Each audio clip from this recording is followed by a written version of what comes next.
I invite you to enjoy this episode. Hello, and welcome to another episode of the 90 Day Wins podcast. Today, I am so excited to be joined by Dr. David Walker. How are you doing today, Dr. David? Sandy, I am doing great today. I'm truly glad to be on the show. I am so glad to have you. So before we get started, I always like my guests to tell a little bit about themselves, and then I'll go into my questions. So please tell us a little more about you.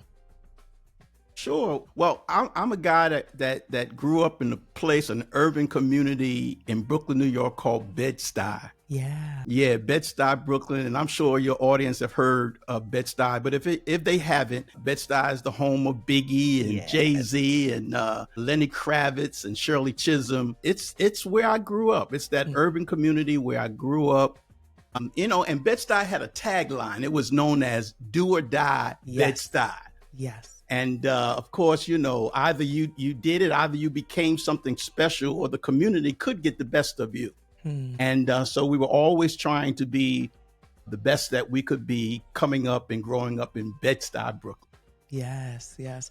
I love it. So I have to share with you that my family is originally from Guyana, South America, but I grew up in Brooklyn. And then we moved to Pennsylvania, but most of my family still lives there. So I definitely feel like, I have some family that I'm talking to today. So I'm glad to be talking with you. Absolutely. Absolutely. So let's get started. Your journey, as I've learned, is a testament to resilience, from overcoming shattered dreams of playing for the Los Angeles Dodgers to becoming a leader in personal growth. So here's the question for you. What was the defining moment that shifted your perspective and set you on this path? Well, actually, I was on my way to playing for the Los Angeles Dodgers. Okay. I was a senior in college, Yeah. had finally developed my baseball skills to the point where the LA Dodgers were taking a look at me. I wasn't a big guy. I wasn't a home run hitter. I didn't knock the ball out of the park, but I was a fast runner. I was the guy that if I got on first base, I'm stealing second base. I'd steal third. And they were very excited about that. I had news reporters were saying, Walker's got that professional speed. And so the Dodgers were very much attracted to my speed. That was my asset. And that was what I was going to use to make it to the pros. Yeah. And one day in my senior year of college, I got a letter from the Los Angeles Dodgers inviting me to come and try out for the baseball team. And Sandra, as you can imagine, getting that letter, I was thrilled because, it was the thrill of a lifetime. I was overjoyed because, coming out of Bed-Stuy, Brooklyn, I'm on my way to LA, to play for the Dodgers. And I remember it was about just a few days before that tryout. I remember playing in the game. I was standing on second base. My teammate gets a base hit to the outfield. And as I'm dashing around third, running as hard as I could, trying to score a run for my team, there was a play at home plate. The throw was high. The catcher jumps up in the air to catch the ball. And as I go to put my foot on home base, the weight of the catcher comes down and he breaks my leg. Goodness. Wow. As you can imagine, that was a tough day for me. Yeah. I remember rolling on the dirt that day, screaming and hollering, my leg, just hollering. And I got a chance to look down at my leg, Sandy, and I realized that I wasn't going to make that tryout. Wow. I realized that my baseball career was over. And as you can imagine, I was sad, I was depressed, I was disappointed, and I was angry because not only was my leg broken, but my dream was shattered. It was broken right there on the baseball field that day. But you asked me about what was the turning point. Yes. I remember hearing this where it was said that when a defining moment comes, either you define the moment or the moment defines you. Wow. And I remember getting up saying, I'm going to define my moment and I'm not going to let this setback, this obstacle keep me down and just destroy, any hopes of reorganizing and coming back and being resilient. So I remember I got up, I went, I rehabbed my leg. I came back to school. I finished my degree. I became a teacher, a school administrator. I was a pastor for 15 years. Wow. And then I even refereed NCAA Division I basketball for over 25 years.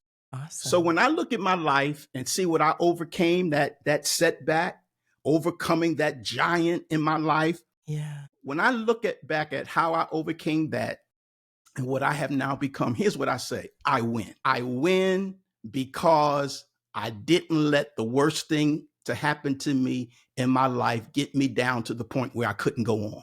yeah, And if I don't send any other message to this audience, is that when you get knocked down, it's okay to get knocked down, but it's not okay not to get back up. Get back up, dust yourself off, keep moving forward, because the win is when you get up and go forward. That is so powerful. And that's true. That is so true. It's what do you do when you think there's nothing that you can do? Yeah. Exempt from setbacks, obstacles, it's a part of life. You know, if I could just throw this in, and I know we'll probably talk about the book that I wrote, but I believe in having this thing called the champion's mind, right? The champion's mind. You know, people want to be a champion, but here's what they don't want. They don't want an opponent. You can't be a champion without an opponent. You know, one of the greatest athletes of all time, Michael Jordan, everybody's arguing whether LeBron is better or Michael's better. But here's where there is no argument. Both of them are champions. That's it. And you can't be a champion until you first beat an opponent. So you want to win, but you don't want an opponent. But if you really want to win in life, you have to accept that there's always going to be opposition. There's always going to be obstacles. There's always going to be setback. But you have the drive, the determination, and the dedication to keep moving forward. That's it. So since you brought up your book, let's talk about your book. Sure. And what motivated you to write it? Yeah, well, the name of the book is called The Champion's Mind, Yeah. How to Defeat Giants and Win. Hmm. And that book was really birthed out of my life story. If I could just go back and tell a little bit about my life story, it was March of 1960. Okay. And in March of 1960, there were no sonograms. There was no gender reveal party. My mother was expecting me, and I was her second child. She was expecting me, and she didn't know my gender, but her and my dad made a decision. They said, we're going to name this boy Michael. My mother was so thrilled that she had finally come up with a name. She went around telling all of her girlfriends, my boy's going to be named Michael. My boy's going to be named Michael. I think she thought I was going to be an angel. But my mother comes to her mother, my grandma Martha. And she says to her, Ma, if I have another son, I have an older brother, Robert. If I have another son, we've decided to name him Michael. But my grandma Martha, when she saw or when she heard that news, she turns to my mother, she looks her directly in her eye, and she says, his name is David. Because in the Bible, David was a king. David killed Goliath. And David was a great man. And my grandson will be named David, and he will be a great man. Wow. That's my birth story. And I love telling that birth story because it tells me how my grandmother saw me.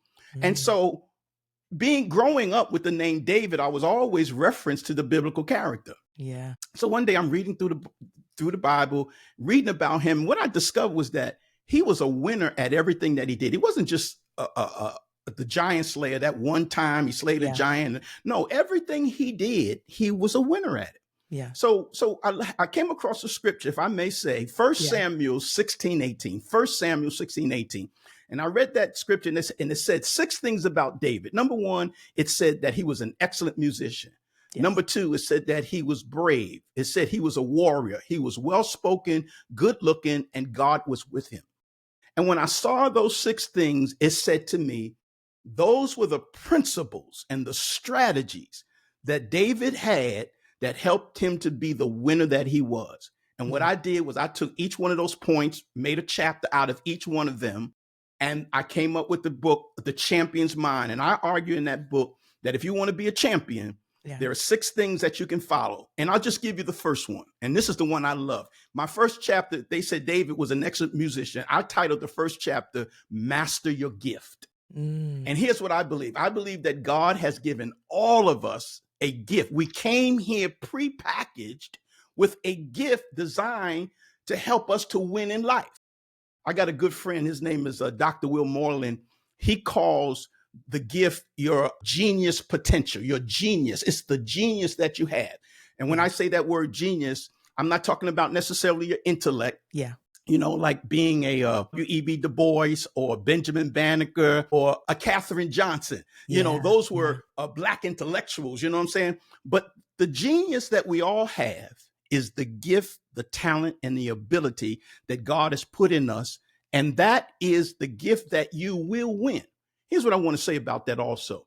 A lot of people try to go and discover their gift. But when you're trying to discover your gift, you go looking outside of you. Yeah. God doesn't want you to discover it because you're looking somewhere else. He wants you to discern it.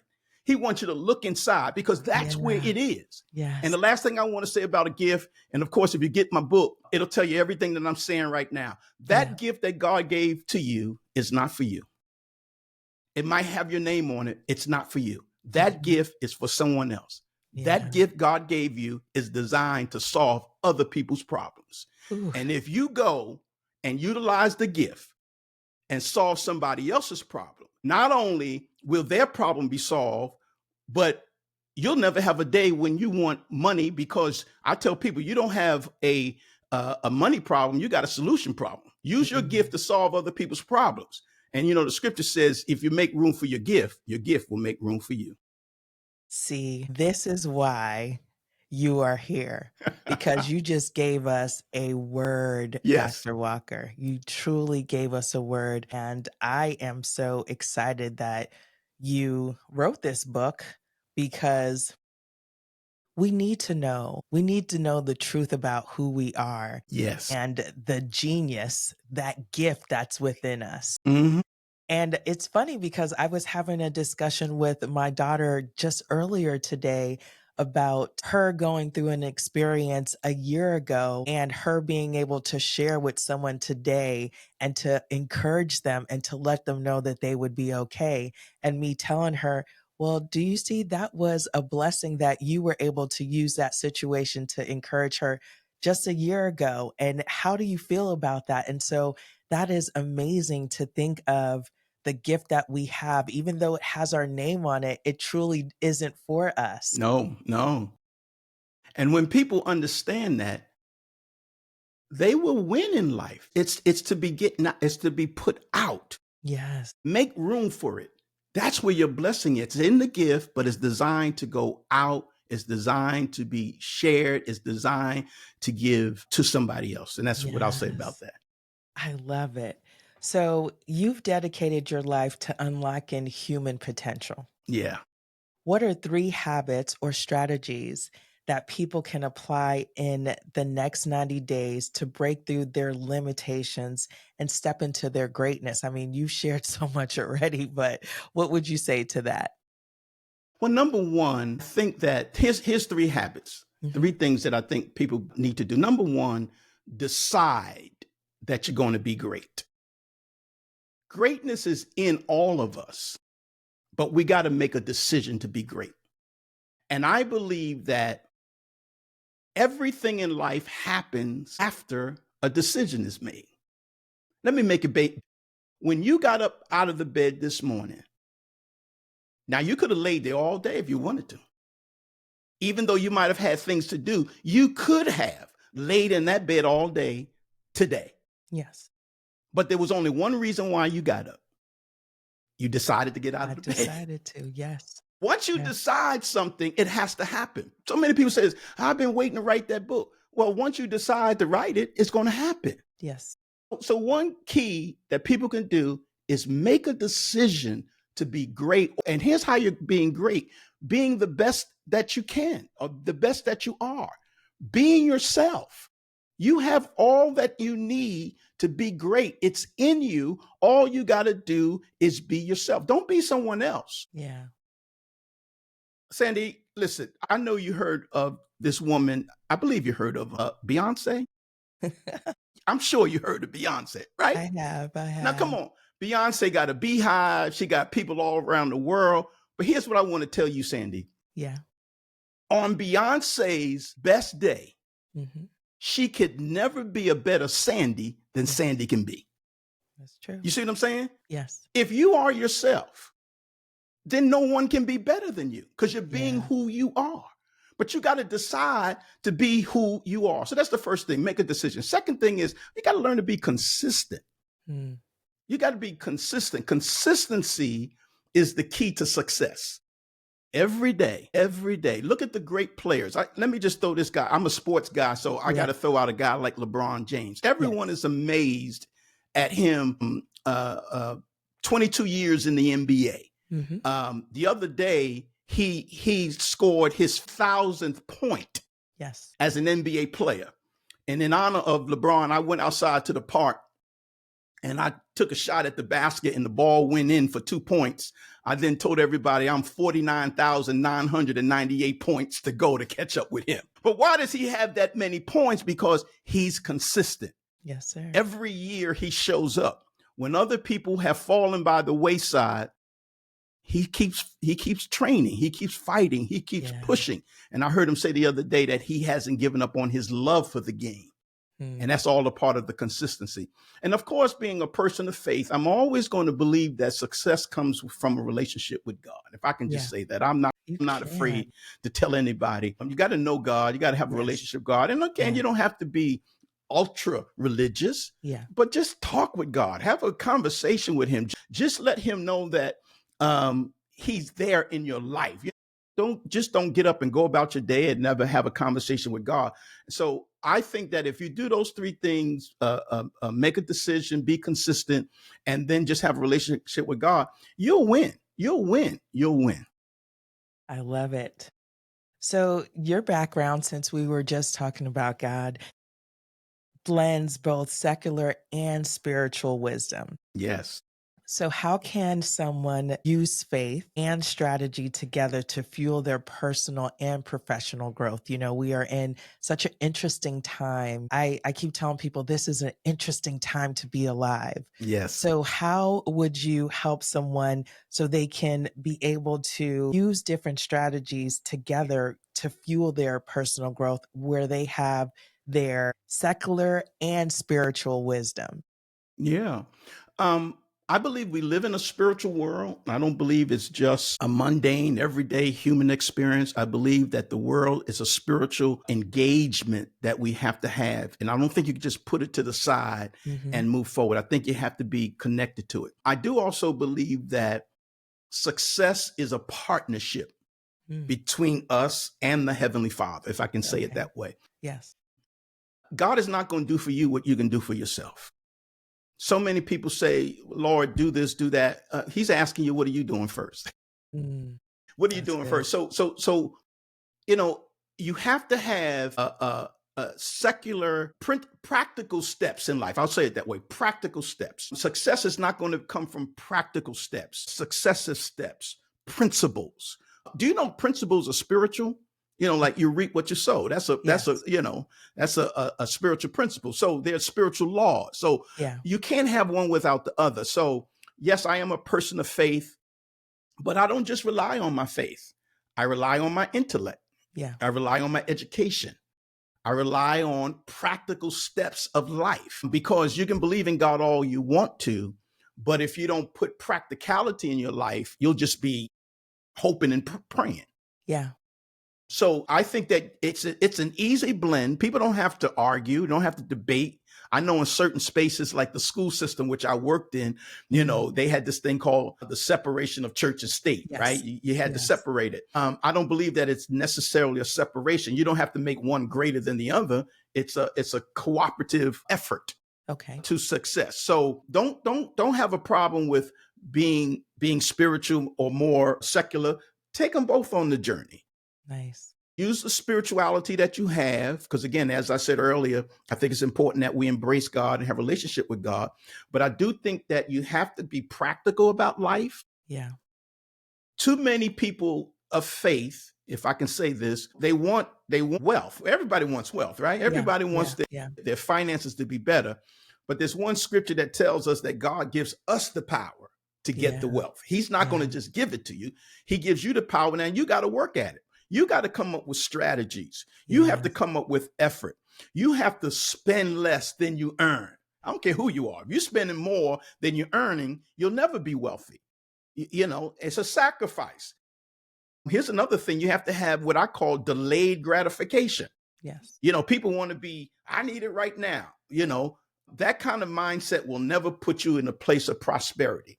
You have to learn how to be patient. You have to learn how to endure. You have to learn how to understand long-term goals and strategies. Yes. And I think these are the things that will help us. So I say combine the spirit with the secular and you'll be successful.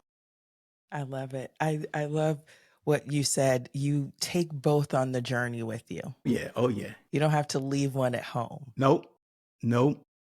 I love it. I love it. So let's talk a little bit about leadership. So you've had to navigate leadership roles in education, sports, and in your nonprofit work. Mm-hmm. What's the biggest leadership lesson you've learned that applies to anyone looking to make an impact? Here's what comes to mind as a leader, and you're leading people. Yes. People don't do what you expect. They will do what you inspect. Okay. Here's one of the lessons that I learned as a leader. Sometimes you expect people to do the right thing. Yes. In the words of Spike Lee, do the right thing, right? Yes. Yes. Do the right thing. Do your job. Do what you're supposed to do, right? Yes. But that's not human nature. Human nature says people need to be observed, evaluated, inspected. And I don't mean micromanaging people, but there has to be an engagement of supervision of leadership, whether you're the CEO of a company, the pastor of a church, and in education. I spent 30 years total as a New York City teacher and then school administrator. And I'm a reference of one of the principals that we had in the building. He never stayed in his office. He was always in the hallways, always stopping in, observing teachers and classrooms. Okay. Because he always knew that if he stayed in his office, people don't do what they're supposed to do. Wow. And that's not to, what's the right word? That's not to come down on the nature of people. That's just nature. People have to be observed, inspected, encouraged, right?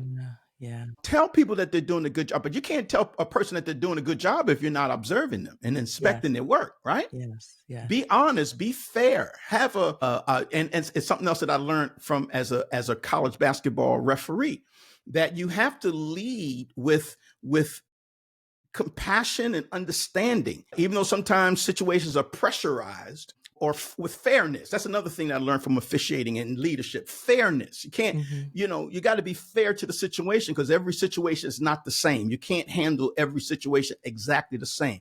Yeah. So you got to take an assessment of it. You got to look up at it, and then you got to handle it fairly. So to answer the question, I think that leadership is important when you're taking the time not to just allow people to be on their own, but that you take the time to observe and inspect, because as I said, people don't do what you expect. They will only do what you inspect. I like that. I'm gonna have to use that. So many people struggle with setbacks and self-doubt. Yeah. What advice do you have for someone who feels like they've hit a roadblock and need to regain confidence in their vision? I talk with many people who are stuck in a position, are not feeling as if they have anything to offer. They just feel just despondent. Yeah. What would you say to that? I believe in what I call the law of polarity, meaning that everything has an equal and opposite side, so to speak. And I say this even if you take a slice of bread, it has two sides, right? Yeah. But if you take that slice of bread and you slice it at the top, right down the middle, and you put one side over here and then you put one side over here, well, guess how many sides this side have over here? It still has two sides. Yes. Even though you split it in half, right? Yes. So why am I saying that?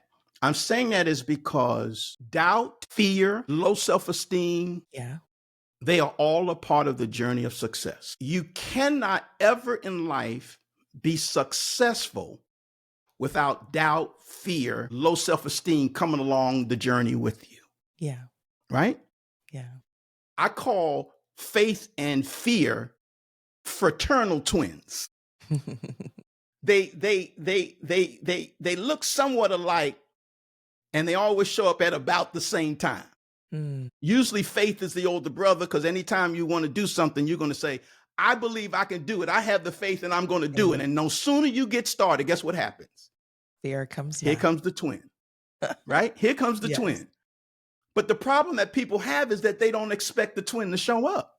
That's it. But doubt and low, it has to come. But it doesn't come. Yes, it comes to try to keep you from moving forward, but you got to talk to the doubt. You got to talk to and say, to him that believe, all things are possible. I can do all things. Yeah. You know what I'm saying? So it's coming. So don't get dismayed when doubt and low self-esteem shows up, because we've all had it. And I don't care how successful you've been in life, there's always going to come a point, even if you're a multimillionaire, there's always going to become something that says you can't do that. Yeah. Yeah. But people who are successful push forward in spite of the doubt, in spite of the low self-esteem, in spite of the fear. They push forward anyway. Why? Because they understand that there's a greater reward on the other side. It was Will Smith who said, God has the best things in life on the other side of fear. Other side of fear, yes. And if we could just get to the other side of your fear, get to the other side of your low self-esteem, get to the other side of your doubt. If you could just get to the other side of all of that, God has the best things in life for you. It's waiting for you. Yeah. But you got to get there. So when it comes, don't think it's strange. Know that it's a partnership with your success. Fear and doubt, they're on a partnership. I always say this, and you kind of said a little bit early, they're both in the car with you while you're driving. Yeah. The question is, and they're going to be there, but the question is, which one you're going to let ride in the front? If you let fear ride in the front, it's going to say detour, get off the road, stop here. Yes. But if you let faith ride in the front, it'll say keep going, stay straight, you're almost there, all that kind of stuff. So when it shows up, fear, doubt, low self-esteem, know that it's just a part of the journey. Push past it and keep going. So along those lines, can you share a powerful failure that ultimately led to a breakthrough and what lesson it taught you? You did tell us earlier about your leg being broken. So that to me is powerful. I will not forget that. Mm-hmm. But is there another story you could share that you've experienced that you were able to break through and you saw a great lesson within it? Yeah. Of course, if you go through life, I'm 65 this coming March. God is good, right? Blessings, yeah. You've gone through so much. But here's one I will talk about because it's coming to my mind. One of the schools that I worked at, I was the assistant principal in the building. And one day, something happened with one of my teachers. Mm-hmm. And the principal got upset because the teacher wasn't supposed to be where they were. Remember I talked about inspection? Yes, sir. The teacher wasn't supposed to be where they were supposed to be, and the teacher was under my supervision. So the principal comes into the room, busting down my door, screaming and hollering at me. There were students in my room and carrying on. So it was like an embarrassing moment for me. Yeah. And we kind of got into this thing. Mm-hmm. right in front of the kids and what have you. And he wants me to come down to his office. And then over the next couple of months, he began to become punitive to me. Okay. Taking some of my responsibilities and just saying, giving my responsibility to something else. And I remember telling God, I said, God, you're going to have to fight this battle because he is the principal. He's the guy in charge. I can't fight him. You got to fight this battle. Yeah. Later on in the school year, there was an opportunity that came up for me to go to another school district. And I remember when the opportunity came, feeling like it would be great to go, but I had so many friends where I was at. I knew all the students. Yeah. I knew the kids, the teachers, the community. It was like a comfort zone for me. But if I left and went somewhere else, I was going to a new district. I didn't know anyone. Everything is brand new. I don't know what to expect. So that was running through my head. How are you going to go somewhere you don't know what's going on? You don't know what to expect. You know what's here. You know people here. Yeah. But then I said to myself, if I come back in the next school year, I'm still going to have to deal with that guy. Yeah. What I did was I chose to go to the unknown. Okay. And when I got to where I was going, it ended up being the best job that I ever received. Wow. Not only was it a $30,000 increase in pay, but the community, the environment, everything was exactly what I wanted. So here's the lesson that I learned. And I'm going to talk about fear again. Yeah. Don't let fear keep you from going and experiencing the unknown, because it's in the unknown where your best blessing is going to be, not with what you already know. Because sometimes what we already know is our comfort zone. And here's something else, if I can add this. Yeah. I think in some ways, God might have orchestrated that issue, because I just might have stayed there far too long what I was supposed to be. And sometimes we got to understand that things happen because God is trying to get your attention. He's trying to say, you've been here too long. And your next and your best is ahead of you. And so sometimes I have to cause disruption where you are to get you to go to where I want you to go. And so that's the lesson that I learned, that sometimes the disruption is the best thing in your life. Oh, so good. So good. I know there is someone listening right now that needed to hear these words, Dr. Walker. Besides me, because I know I am being blessed immensely by this. For that person who's listening, that person who's in Bed-Stuy, who is concerned about just the future, the state of everything going on, what encouragement can you give them? What message would you tell them? I'm going to share this. I believe in therapy. I believe that no matter how much faith you have in God, it's important to have therapy. Yeah. And there's something in my life that I'm experiencing right now. And I was talking to my therapist, and she said, what happened to you is tragic. What happened to you is devastating. I have you on the operating table right now, working on you, helping you to get back, helping you to heal. Yeah. And here's what she said to me. She said, and you will not die on the operating table. My goodness. She said she's fixing me. Yeah. She's helping me. She's doing therapeutic surgery on me. Yeah. But then she made it clear that I won't die on the operating table. And so if I can share a message with somebody that's going through life's operations. Yeah. Life sometimes causes us pain. Yes. It causes us tragedy and trauma, heartaches. And sometimes we just have to be fixed. But know that while you are on the operating table, God's operating table, you will not die. You will not die. Which tells me that no matter what we're going through right now, we are going to make it. It has been such a pleasure to talk with you. And I usually tell most of the guests that I want them to come back. But when we stop recording, I need a date on the calendar. Okay. I have to hold you to that. And I'm making sure everyone hears this, because this has been such a powerful episode. And I know that this is my divine purpose, to get the word out to the people that listen to this podcast. But I can only do that when I have people like you who are willing to come on and to share. So thank you so much, Dr. Walker. You're welcome. And thank you for having me on the show.